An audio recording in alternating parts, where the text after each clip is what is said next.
ಇದು one time method, ಮತ್ತೆ ಮತ್ತೆ ಮಾಡೋದು ಬೇಡ.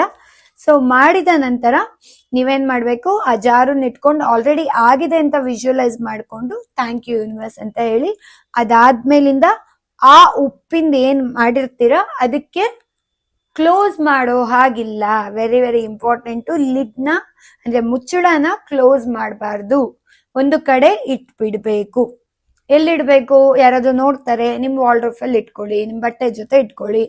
ಆ ಕಲ್ಲುಪ್ಪು ನೀರೇನಾದ್ರೂ ಬಿಟ್ಕೊಂತ ಇದ್ರೆ ಇಮಿಡಿಯೇಟ್ ತಗೊಂಡ್ ಹೋಗ್ಬಿಟ್ಟು ಯಾವ್ದಾದ್ರು ಮರದ ಕೆಳಗೆ ಅಥವಾ ಮಣ್ಣೊಳಗೆ ಹಾಕ್ಬಿಡಿ. ಒಂದ್ ವೇಳೆ 3 ವಿಷಲ್ 1 ವಿಶ್ ಫುಲ್ಫಿಲ್ ಆದ್ರೂ ಸೇಮ್ ಮರದ ಕೆಳಗೆ ತಗೊಂಡೋಗಿ ಹಾಕಿ. 3 ವಿಶ್ ಫುಲ್ಫಿಲ್ ಆಯ್ತು ಹಾಕಿ.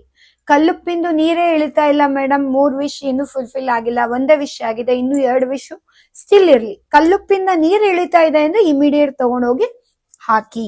ಓಕೆ, ಇಲ್ಲ ಮಣ್ಣೊಳಗೆ ಹಾಕಿ. ಗಾಜಿನ ಬಾಟ್ಲು ಸಮೇತ ಹಾಕ್ಬೇಕಾ? ಖಂಡಿತ ಬೇಡ. ಓನ್ಲಿ ಕಲ್ಲುಪ್ಪು ಅದೇನ್ ಹಾಕಿರ್ತೀರ ಪೇಪರ್ ಸಮೇತ ಅದನ್ನ ಹಾಕಿ, ಮತ್ತೆ ಮನೆಗ್ ಬಂದು ಬಾಟ್ಲನ್ನ ತೊಳೆದು ಮತ್ತೆ ಇದನ್ನ ಮತ್ತೊಮ್ಮೆ ಇನ್ನ 3 ವಿಶ್ಗೆ ನೀವು ಮಾಡಬಹುದು.